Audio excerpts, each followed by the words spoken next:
जैसा कि अभी निर्देश हुआ बीजक पर कुछ कहें।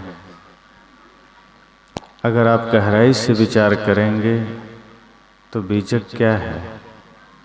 बीजक बित्त बतावे जो बित्त गुप्ता होय, ऐसे शब्द बतावे जीव को बूझे बिरला कोय। बीजक का अर्थ सदगुरु कबीर ने इतना ही कहा कि जो गड़े हुए धन को बता दे, जो छिपे हुए धन को बता दे। और आध्यात्मिक अर्थ करें तो इसका अर्थ यही होता है जो आत्मा से परिचय करा दे, स्वयं से परिचय करा दे।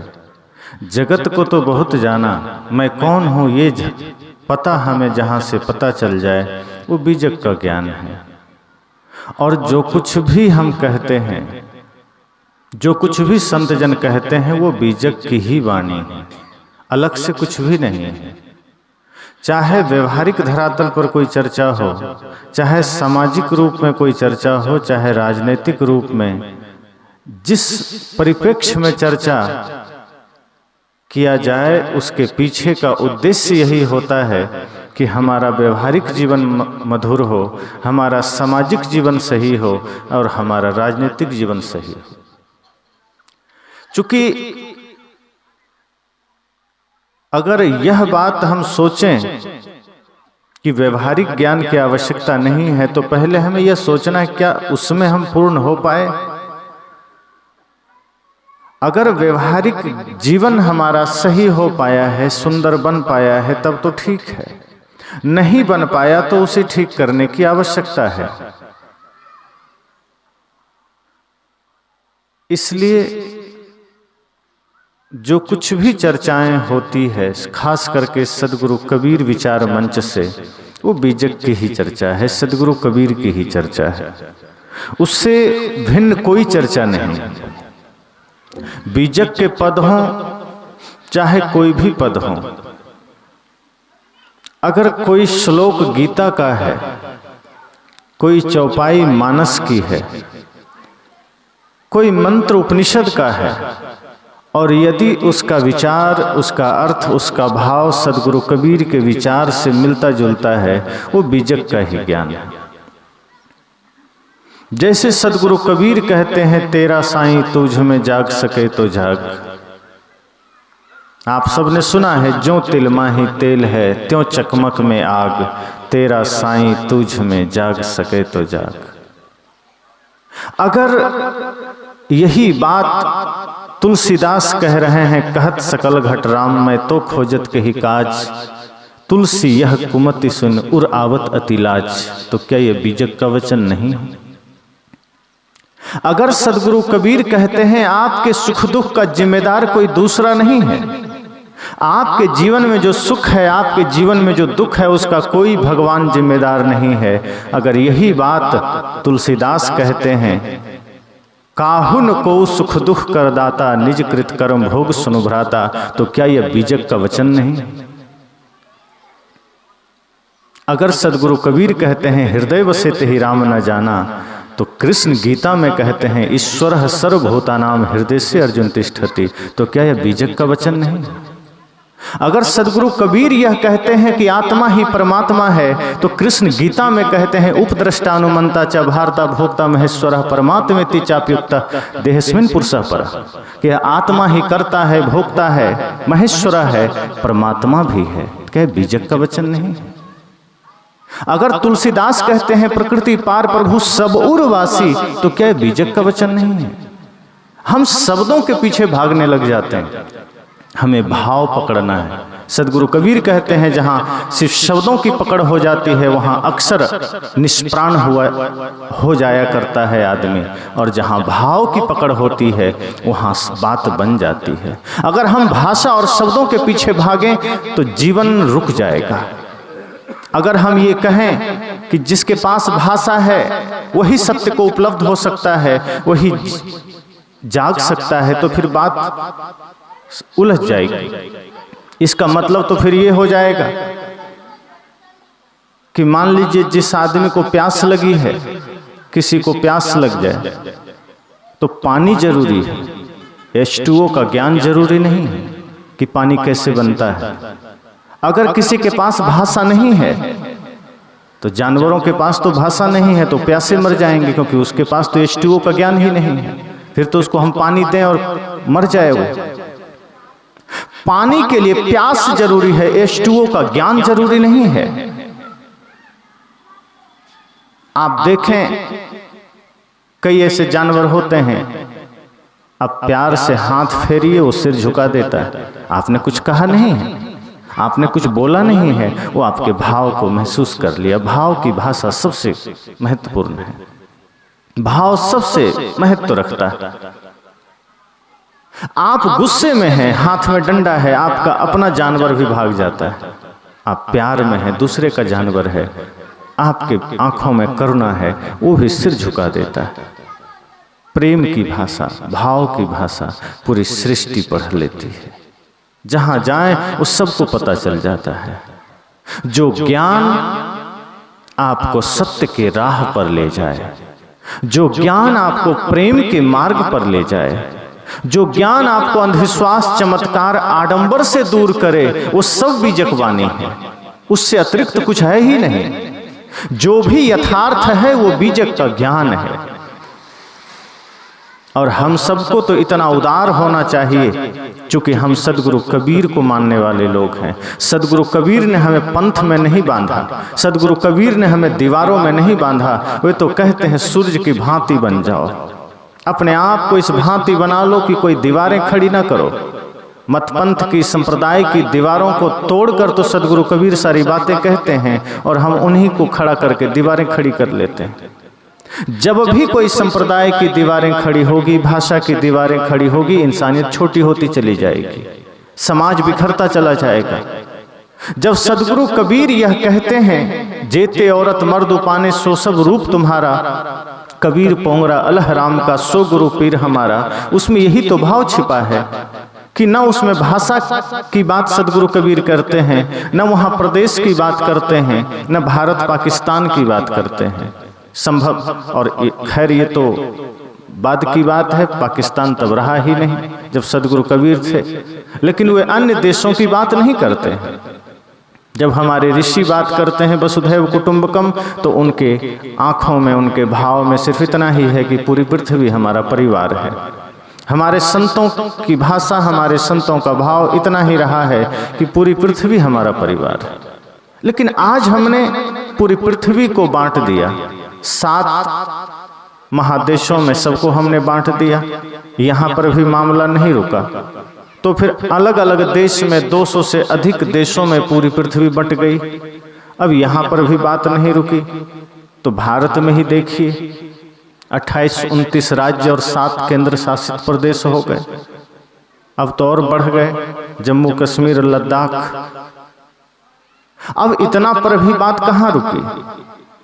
पूरे भारत, जहां एक और कभी हम नारा लगाते हैं वंदे मातरम, जय हिंद, लेकिन जब दृष्टि हमारी संकुचित होती है तो कोई बिहार में आ गया, कोई छत्तीसगढ़ में, कोई गुजरात में, कोई बंगाल में। आदमी सोचता है पहले हमारे प्रांत का विकास हो जाए, पड़ोसी का हो चाहे ना हो। दृष्टि थोड़ी और संकुचित हुई। अब छत्तीसगढ़ का ही बात हम करें तो छत्तीसगढ़ में आपका जिला बालोद है, आपकी पहली प्राथमिकता होगी बालोद का विकास हो, रायपुर का हो ना हो, हमें क्या लेना देना। अब एक राज्य कई जिलों में बंट गया। हमारे ऋषियों ने कहा था वसुधैव कुटुंबकम, पूरी पृथ्वी परिवार है, और हमारा परिवार कितना क्षुद्र होता गया। देश में बटा, फिर राज्यों में बटा, फिर जिलों में बट गया, और जिले तक भी रुक जाती बात तो समझ में आती है अब जिला विकास खंडों में बट गया, अलग अलग विकास खंड में। अब आप जिस विकास खंड के हैं, पड़ोसी से आपको कोई मतलब नहीं। और विकास खंड, ब्लॉक, तहसील बट गया, पंचायत स्तर पर 4-4, 5-5 गांव का एक पंचायत हो गया। अब आदमी उसमें अटक गया कि हमें तो इस पंचायत का विकास चाहिए, और वहां भी मामला नहीं रुका, पंचायत बट गया गांव पे। अब आप चाहते हैं हमारे गांव का विकास हो, पड़ोसी गांव का हमें क्या मतलब। लेकिन गांव में भी मामला नहीं रुका, गांव बट गया मोहल्लों में। अब आपके मोहल्ले का विकास आपको प्रिय लगता है, पड़ोसी में कुछ हो ना हो क्या मतलब। लेकिन मोहल्ले तक भी बात नहीं रुकी, मोहल्ले से घरों तक आ गई। आप चाहते हैं मेरा घर 2-4 मंजिला बन जाए, पड़ोसी चाहे झोपड़ी में रहे, हमें क्या फर्क पड़ता है।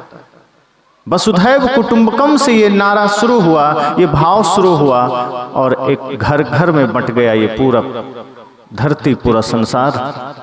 लेकिन समस्या वहीं नहीं रुकी। अगर घरों तक भी मामला रुक जाता तो बात समझ में आती। घर भी बंट गए, भाई भी बंट गए, अब अलग अलग हो गए। दो भाई अलग अलग घर बना लिए, हमारे घर भी बंट गए, हमारा परिवार बंट गया। और सबसे बड़ी बात तो यह है कि व्यक्ति खुद बंट गया, आदमी अपने आप में बंट गया, अपने आप में भी एक नहीं है। तभी तो सदगुरु कबीर को कहना पड़ा, संतो घर में झगड़ा भारी, रात दिवस मिली उठ उठ लागे पांच ढोटा एक नारी। ये क्या है? सदगुरु कबीर उसी बात को कह रहे हैं कि जहां मैंने शुरू किया था, जेते औरत मर्द उपाने सो सब रूप तुम्हारा, कि पूरी धरती पूरे लोग सब आपका है, कोई अलग नहीं, कोई भिन्न नहीं, किसी में कोई भिन्नता नहीं। लेकिन सदगुरु कबीर को फिर ये भी कहना पड़ा कि संतों घर में झगड़ा भारी। एक एक व्यक्ति के भीतर झगड़े मचे हैं। ये झगड़ा कौन कर रहा है? ये आंख, नाक, कान, जीभ, त्वचा भी आपस में झगड़ा कर रहे हैं। आपको विश्वास नहीं है तो आप प्रैक्टिकल करके देख लीजिए। आंख को नाक से कोई लेना देना नहीं है, और नाक को कान से कोई लेना देना नहीं, कान को आंख से कोई लेना देना नहीं। इसका प्रैक्टिकल अभी हो जाएगा। आप हमें देख रहे हैं, साउंड वाला भी बंद कर दे साउंड, आपका कान आपको तुरंत तैयार करेगा और जाओ जल्दी ठीक करो।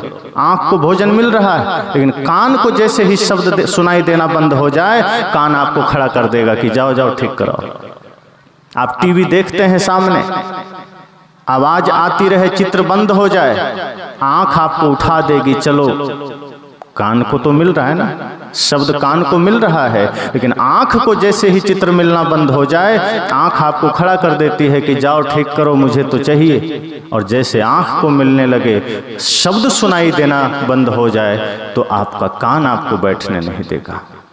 हाथों को स्पर्श चाहिए, जीभ को स्वाद चाहिए, आंखों को दृश्य चाहिए, कान को शब्द चाहिए। सदगुरु कबीर कहते हैं ये आपस में ही नहीं बनता। आदमी इतना बिखर गया कि आंख अलग आपको खींच रही है, कान आपको अलग खींच रहा है, नाक अलग खींच रही है। ये कैसा जीवन है? पूरा बिखर गया, पूरा समाज बिखर गया। इसलिए सदगुरु कबीर एकता की बात करते हैं कि इस झगड़े को मिटाना है तो सत्संग में आइए और उदार बनिए, अपने भीतर निष्पक्षता को लाइए, पक्षपात हटा दीजिए। क्योंकि बैठना सिर्फ भजन नहीं है, राम नाम का सुमिरन भजन नहीं है। 4 घंटे सत्संग में हम बैठ लिए और हमें लगा हम भजन सत्संग कर लिए। साहब कहते हैं ये भजन नहीं है। आप सबने सुना होगा, मन की तरंग मार लो बस हो गया भजन, आदत बुरी सुधार लो बस हो गया भजन। मन की तरंगों को मार लीजिए, भजन हो गया। हमारी आदतें सुधर गई, भजन हो गया।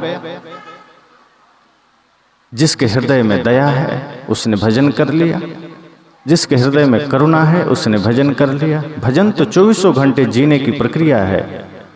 1 घंटे भजन नहीं होता, 24 घंटे जब हम श्रद्धा भक्ति प्रेम में जीते हैं, भजन हो जाता है। इसीलिए किसी ने कहा है, जिसके दिल में दया का खजाना नहीं, राम का नाम लेने से क्या फायदा। जिसके दिल में दया का खजाना नहीं, राम का नाम लेने से क्या फायदा। दान का हाथ आगे बढ़ाया नहीं, खाली माला घुमाने से क्या फायदा।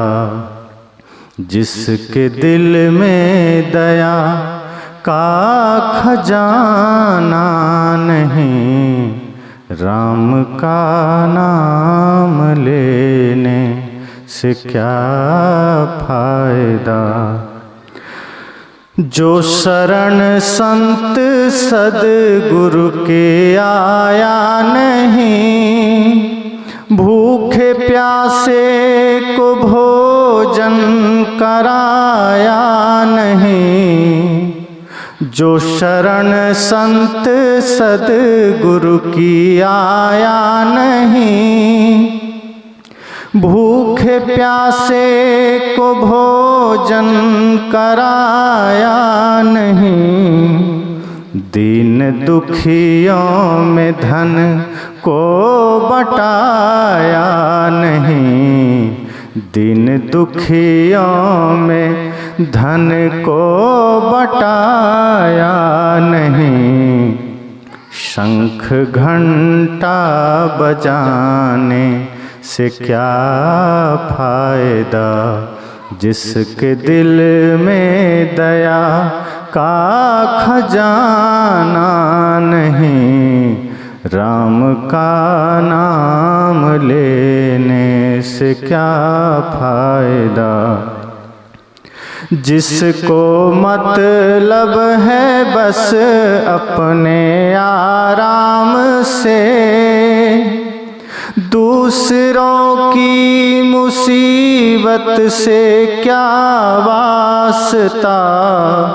जिसको मतलब है बस अपने आराम से, दूसरों की मुसीबत से क्या वास्ता। जिसने माता पिता की ना सेवा किया, जिसने माता पिता की ना सेवा किया, उसको गंगा नहाने से क्या फायदा। जिसके दिल में दया का खजाना नहीं, राम का नाम लेने से क्या फायदा। जिसने विषयों से मन को हटाया नहीं, पाप कर्मों को दिल से भुलाया नहीं। जिसने विषयों से मन को हटाया नहीं, पाप कर्मों को दिल से भुलाया नहीं। जिसको सत्संग से बोध आया नहीं, उसको मानुष कहाने से क्या फायदा। जिसके दिल में दया का खजाना नहीं, राम का नाम लेने से क्या फायदा। जड़ विजाति ये तन मन पृथक बुद्धि से, जड़ विजाति ये तन मन पृथक बुद्धि से।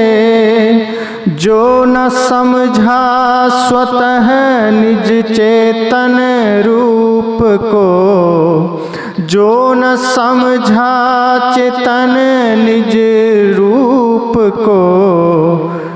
ज्योति शब्दादि विषयों में उलझा रहा, ज्योति शब्दादि विषयों में उलझा रहा।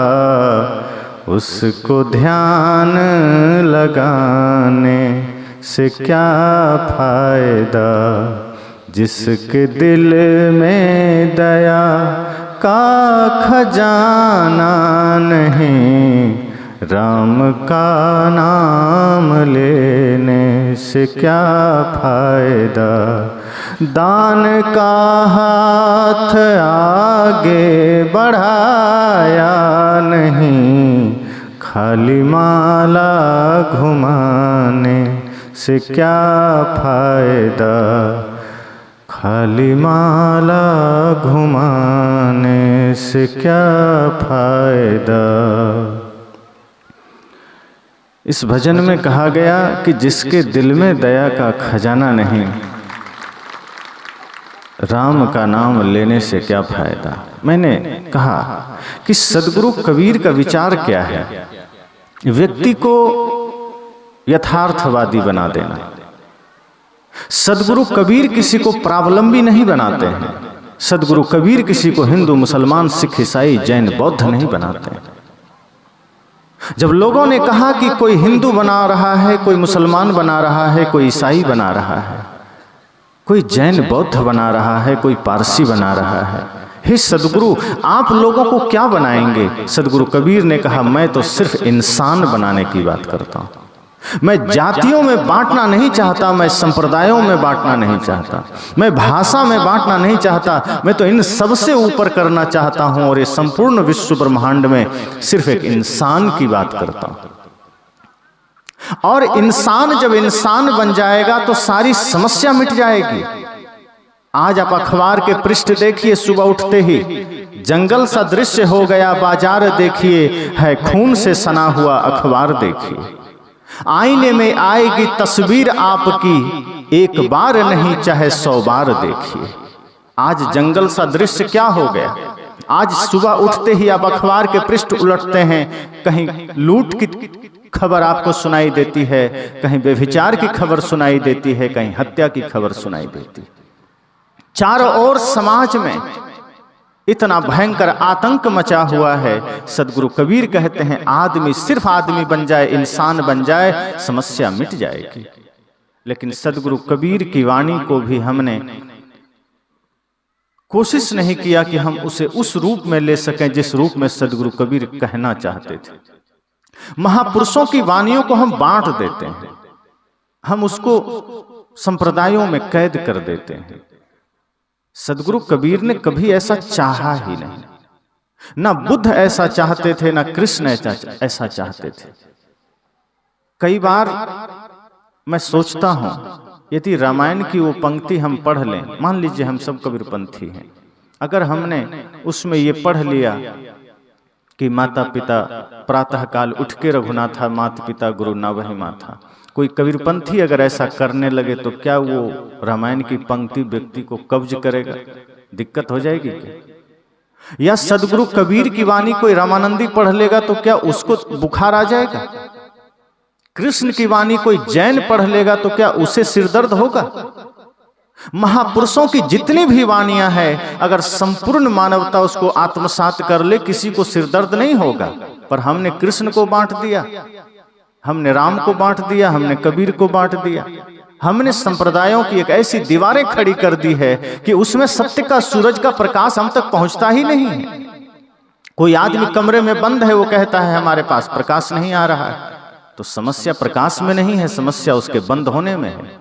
अगर उसे सूरज का प्रकाश चाहिए, खिड़कियां खोलनी पड़ेगी, और ज्यादा प्रकाश चाहिए दरवाजे खोलने पड़ेंगे, और ज्यादा प्रकाश चाहिए तो दीवारें गिरानी पड़ेगी, और ज्यादा प्रकाश चाहिए तो कमरे से बाहर निकलकर मैदान में आना पड़ेगा। हमने भी संप्रदाय की दीवारें ऐसी खड़ी कर रखी है और हम कहते हैं क्या करें, सत्य का प्रकाश हम तक नहीं आ रहा, ध्यान का प्रकाश हम तक नहीं आ रहा। हम तो अपने आप को कैद कर रखे हैं दीवारों में। कोई हिंदू की दीवार खड़ी कर लिया है, कोई मुसलमान की दीवार खड़ी कर लिया है। अब एक दूसरे को जन्मजात विरोधी मानकर हम चले होते हैं, इसलिए उसकी अच्छाई हमें स्वीकार नहीं, हमारी अच्छाई उसे स्वीकार नहीं। अगर हमारी दृष्टि सिर्फ यह हो जाए कि सार सार को गही रहे, दे या सार बहाए, समस्या मिट जाएगी। एक बुरा आदमी को देखकर हम सबका अंदाजा लगा लेते हैं। कोई आदमी चोरी कर लिया तो आदमी कहता है ये पूरा खानदान चोर है। हम एक से बाकी सब की तुलना कर देते हैं। एक हिंदू में कोई गलत निकल गया, मुसलमान कहता है हिंदू गलत है। एक मुसलमान कोई गलत निकला, हिंदू कहता है मुसलमान गलत है। लेकिन जब कभी कोई एक अच्छा ईमानदार व्यक्ति मिल जाता है तो हम ये नहीं कहते कि पूरा गांव ठीक है, ये सब लोग ठीक हैं। तब हमारी दृष्टि संकुचित हो जाती है, हम कंजूस हो जाते हैं। बुराइयों को स्वीकार करने में हम जितने उदार होते हैं, अच्छाइयों को स्वीकार करने में उतने ही उदार होने चाहिए। पर अच्छाई जहां हो वहां हम कंजूस हो जाते हैं, कृपण हो जाते हैं। सदगुरु कबीर की वाणी यही है कि आप सूरज की भांति बनिए। हम इन प्रकाश की भांति, छोटे दियों की भांति बनने लग जाते हैं कि बस एक ही कमरे को उजाला दे। संत चाहे वो कबीर पंथ के हों, चाहे वो बौद्धिस्ट हों, चाहे वो जैन हों, चाहे वो किसी संप्रदाय के हों, सच्चे संत तो वही है जो संपूर्ण मानवता से प्रेम करे। सूर्य को कोई फर्क पड़ता है कि हम किसके हैं? हिंदू संप्रदाय में, हिंदू समाज में सूर्य को देवता माना जाता है, उपासना की जाती है। और बिहार में तो छठ पूजा के नाम पर सूर्य की बहुत ज्यादा उपासना होती है। ऐसे भी लोग सूर्य नमस्कार करते हैं, सूर्य उपासना करते हैं और कहते हैं सूर्य हमारा देवता है। लेकिन आप लोग को पता हो, सूर्य को इसका कुछ भी पता नहीं है। हम सबको पता है सूर्य हमारा देवता है। सूर्य को शायद ये बात बिल्कुल भी पता नहीं कि सूर्य हम हिंदुओं के देवता हैं। अगर सूर्य को ये बात पता होती कि हम सिर्फ हिंदुओं के देवता हैं, तो पाकिस्तान में उदय होना कब का बंद हो चुका होता। वो कहता है मैं पाकिस्तान में क्यों दिखाई दूं? 57 मुस्लिम देश अभी मर रहे होते कि सूर्य हमें भी दर्शन दे दो। और मजबूरी में सबको हिंदू धर्म स्वीकार करना पड़ता, क्योंकि सूर्य के बिना सब नरक में चले जाएंगे, मर जाएंगे तुरंत। लेकिन उससे सूर्य को कोई फर्क नहीं पड़ता कि हिंदू मेरी उपासना कर रहे हैं कि मुसलमान मेरा तिरस्कार कर रहे हैं। क्यों? क्योंकि सूर्य के पास सिवाय प्रकाश के कुछ भी नहीं है। वो जो भी दे सकता है वो प्रकाश ही दे सकता है। वो भेदभाव नहीं कर सकता है। आपके गांव में कहीं नल लगा हो, उसमें टंकी में पानी भरा है, तो उस गांव का आदमी अगर नल खोलेगा तो भी पानी मिलेगा, पड़ोसी गांव का खोलेगा तो भी पानी मिलेगा। उस टंकी के पास कोई भेदभाव नहीं है। लेकिन हम भेदभाव कर लेते हैं। सदगुरु कबीर को मानते हैं लेकिन उनकी नहीं मानते हैं, उनके विचारों को नहीं मानते। एक सच्चा कबीरपंथी वो है जो संप्रदायों से ऊपर उठ जाए। एक सच्चा कबीरपंथी वो है जो सारे आडंबर से ऊपर उठ जाए, जिसके पास कोई छुआछूत की भावना ना हो, आडंबर ना हो, पाखंड ना हो, संप्रदाय की दीवारें ना हो। बल्कि अगर हम सनातन और हिंदू की व्याख्या करें तो इसकी व्याख्या भी वही है कि जिसके जीवन में सिर्फ सत्य, अहिंसा, प्रेम, करुणा की धारा बहे। आज सनातनी कहलाने वाले और हिंदू कहलाने वालों की भीड़ खड़ी। लोग कहते हैं हम हिंदू हैं, हम सनातनी हैं, और ये कबीरपंथी सनातन पर प्रहार करते हैं। मैं उन लोगों से कई बार सवाल करता हूं कि अपने को सनातनी कहने वाले जरा विचारना कि सनातन का अर्थ क्या है। सनातन का मतलब है जो था, जो है, जो रहेगा, जो कभी मिट नहीं सकता है, जिसमें कोई परिवर्तन नहीं आ सकता है, वो सनातन है। और ये आत्मा ही सनातन है और सत्य, अहिंसा, करुणा, प्रेम इसका स्वभाव है। तो जिसके हृदय में आत्मा का ज्ञान है, जो ये जानता है कि आत्मा क्या है, और जो ये जानता है कि सत्य, अहिंसा, प्रेम, करुणा ही सबसे बड़ा धर्म है, और जो इसको धारण करता है वही सच्चा सनातनी। अब अपने आप को सनातनी कहलाने वाले लोग सिगरेट पी रहे हैं, अपने को सनातनी कहलाने वाले लोग बकरे काट रहे हैं, मुर्गियों पर छुरी चला रहे हैं, वो हल्ला मचा रहे हैं झंडा उठाकर कि गौ हत्या बंद होनी चाहिए। अपने को तथाकथित हिंदू और सनातनी कहलाने वाले लोग झंडा उठाकर कहते हैं कि गौ हत्या बंद होनी चाहिए। मैं भी इसका समर्थन करता हूं, बिल्कुल बंद होनी चाहिए। गाय बहुत उपयोगी है, पूरी सृष्टि में गाय उपयोगी है। लेकिन मैं ये भी सवाल करता हूं कि गौ हत्या तो बंद होनी ही चाहिए, लेकिन ऐसे सनातनी, झूठे सनातनी और ऐसे झूठे हिंदुओं से मैं ये सवाल करता हूं कि बकरी ने आपका क्या बिगाड़ा है जो उसके गर्दन पर छुरी चला रहा है? मुर्गी ने क्या बिगाड़ा है जो उसको काट कर खाए चले जा रहे हैं? वहां पर सदगुरु कबीर के विचार को याद कीजिए कि जीव मति मारो बापुरा, सबका एक है प्राण। सदगुरु कबीर सिर्फ ये नहीं कहते कि गाय की हत्या मत करो, सदगुरु कबीर कहते हैं मुर्गी की भी हत्या मत करो, मछली की भी मत करो, चींटी की भी मत करो, सुअर की भी मत करो। जीव मति मारो बापुरा। सदगुरु कबीर का विज्ञान इतना श्रेष्ठ है कि कोई प्रश्न नहीं खड़ा कर सकता। जहां कोई कहता है सुअर मत मारो, बकरी मत मारो, कोई कहता है बैल मत मारो, कोई कहता है गाय मत मारो, सदगुरु कबीर कहते हैं जीव मत मारो, जीव की ही हत्या मत करो। सदगुरु कबीर के पास इतना विशालतम दृष्टिकोण है कि आप सिर्फ उनको पढ़ते जाएंगे, थोड़ा थोड़ा समझते जाएंगे, आपको पता चलेगा संपूर्ण विश्व का दर्शन, करुणा, चेतना सब समाया हुआ है सदगुरु कबीर में। तो सदगुरु कबीर जहां कहते हैं कि जीव मत मारो, अर्थात संपूर्ण जगत के लिए करुणा का भाव रखिए, अहिंसा का भाव रखिए, फिर आप सच्चे सनातनी हैं, सच्चे हिंदू हैं। रहीम का आपने एक दोहा सुना है, रहीमन धागा प्रेम का, मत तोड़ो चटकाए, टूटे तो फिर ना जुटे, जुटे तो गांठ पड़ जाए। कुछ लोग पीड़ा में आ गए कि रहीम तो कहते हैं कि रहमन धागा प्रेम का धागा तोड़ना नहीं चाहिए, अगर टूट गया तो क्या होगा, फिर जुटेगा नहीं, और जुट गया तो गांठ पड़ जाएगी। कुछ लोग कबीर साहब के पास गए, कहा सदगुरु आप ही समाधान कीजिए, हमारे बीच का प्रेम था टूट गया, अब तो गांठ पड़ जाएगी। क्योंकि रहीम तो कह रहे हैं कि रहमन धागा प्रेम का मत तोड़ो चटका है, क्योंकि और कोई समाधान नजर नहीं आ रहा। अब क्या होगा, अब कैसे होगा? सदगुरु कबीर ने कहा चिंता मत करो, मेरे पास समाधान है। कहा क्या? कहा सोना सज्जन साधुजन टूटी जुरे 100 बार, कुजन कुंभ कुम्हार का एक ही धक्का दरार। कहा अगर प्रेम का धागा टूट सकता है तो जुट भी सकता है और गांठ भी नहीं पड़ेगी। कहा कब? कहा सोना सज्जन साधुजन। बस शर्त यह है कि सोना हो, सज्जन हो, साधुजन हो। अगर सज्जनों के बीच कोई विवाद आ जाए तो 100 बार भी टूटकर जुट सकता है और कोई गांठ नहीं पड़ेगी। तो सदगुरु कबीर के पास अनंत संभावनाएं और अनंत समाधान है। इसलिए मैंने कहा कि सदगुरु कबीर के विचारों को जब हम पढ़ते हैं या उनके सरीखे जो भी विचार हम पढ़ते हैं तो सब सदगुरु कबीर की ही वाणी है, सदगुरु कबीर का ही विचार है। तो मैंने कहा कि जो वाणी यथार्थ है, जो जीवन के लिए कल्याणकारी है, जो समाज के लिए कल्याणकारी है, जो दुनिया को दिशा दिखाने वाली है, वो सब सदगुरु कबीर की ही वाणी है, बीजक की ही वाणी है।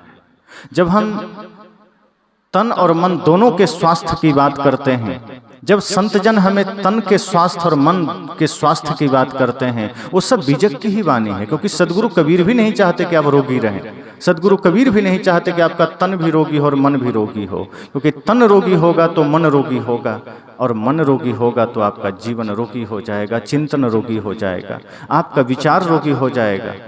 इसलिए शरीर का स्वास्थ्य की बात अगर संत करते हैं वो भी बीजक की ही बात है। मन रोग मुक्त भी तभी होगा जब हमारा शरीर निरोग होगा। शरीर में रोग है तो आदमी को कहाँ बीजक का ज्ञान नजर आएगा। किसी के शरीर में रोग है, कोई बीमार है और उसे सत्संग सुनाइए, वो परेशान हो जाएगा कि बस करो, अभी तो मुझे दवाई दो और कुछ नहीं चाहिए। आपको बहुत प्यास लगी है और हम प्रवचन सुनाने लगे तो आपको चारों तरफ पानी ही पानी नजर आएगा।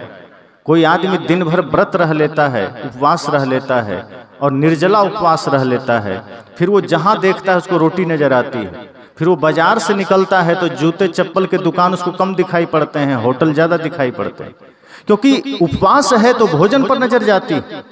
इसलिए अगर हम बीमार हैं तो स्वास्थ्य पहले जरूरी है, और अगर शरीर स्वस्थ हो गया तो स्वस्थ शरीर में ही स्वस्थ मन हो सकता है, वरना असंभव हो जाएगा। इसलिए मैंने कहा कि हमें वो विचार ग्रहण करने चाहिए जो विचार यथार्थ हैं, जो विचार मानवतावादी हैं, जो विचार मन मस्तिष्क को स्वास्थ्य प्रदान करने वाले हैं, वो विचार जो संप्रदायों के दीवारें गिराने वाली है, वो विचार जो संपूर्ण मानवता को एक सूत्र में बांधने वाली है। और वो विचार चाहे गीता से मिले, चाहे वेद से मिले, चाहे कुरान से ही मिल जाए, वो विचार चाहे रामायण से मिले, चाहे बाइबल से मिले, वो स्वीकार करने योग्य है। और जो विचार व्यक्ति व्यक्ति को बांटे, जो विचार संप्रदाय खड़ी कर दे, जो विचार मंदिर मस्जिद में समाज को बांट दे, वो सब गिरा देने योग्य है। आज हम बाहर एक मंदिर बना लेते हैं, वो मंदिर अगर समाज में विद्वेष पैदा करने का कारण बन जाए, ऐसे मंदिर को गिरा दीजिए। फिर एक ऐसे मंदिर का निर्माण कीजिए जिसमें ईंट इंसानियत की हो, चूना चरित्र का हो। और इस तरह से जब हम मंदिर बना लेंगे जिसमें इंसानियत और चरित्र मौजूद होगा, जिसमें विचार मौजूद होगा, जिसमें प्रेम मौजूद होगा, फिर वो मंदिर आपका चलता फिरता मंदिर हो जाएगा। फिर ऋषियों ने उसे ही कहा है, देह देवालय स उच्यते, या देह ही मंदिर है, शरीर ही मंदिर है। तो हम सबका घर, हम सबका मन, हम सबका शरीर भी मंदिर बने, हमारा विचार ऐसे ही उदारवादी बन सके। सभी संत, सभी महापुरुषों की वाणियों को हम अपने जीवन में स्वीकार करके उनके बताए पद चिन्हों पर हम चल सकें, ये हमारी कोशिश हो। और सदैव ये कोशिश हो कि हम एक ऐसे समाज का निर्माण कर सकें जहाँ न जातिवाद हो, न छुआछूत हो, न संप्रदायवाद हो, न शिक्षा कारण बने जातिवाद मिटाने का, धन कारण बने गरीबी मिटाने का। लेकिन उल्टा हो रहा है, जहां धन आ गया उस समाज में कोई बीच में दीवारें खड़ी हो गई, उधर गरीब हो गया, इधर अमीर हो गया। जहां शिक्षा आ गई वहां दीवार खड़ी हो गई, उधर अनपढ़ हो गए, इधर पढ़े लिखे हो गए। जहां ज्ञान आ गया वहां वो ज्ञान दीवार बन गई, उधर अज्ञानी लोग हो गए, इधर ज्ञानी हो गए। हमारा ज्ञान, हमारी शिक्षा, हमारा बल, ये सब कारण बने सारी दीवारें गिराने में। वो दीवारें बनाने का कारण न बने। और हम तो दीवारें बनाते चले जाते हैं। तो दीवारें हम गिराएं और सिर्फ मानवता का भाव लेकर हम जिएं, इंसानियत का भाव लेकर जिएं, तब क्या होगा। मैंने कहा था, भक्त या विद्वान कवि, भगवान पंडित मौलवी, भक्त या विद्वान कवि, भगवान पंडित मौलवी, जो भी बनना बाद में, पहले बनो तुम आदमी। आदमी के शहर में मैं ढूंढता हूँ आदमी। आदमी के शहर में ही अब खो गया है आदमी। आदमी के शहर में मैं ढूंढता हूँ आदमी।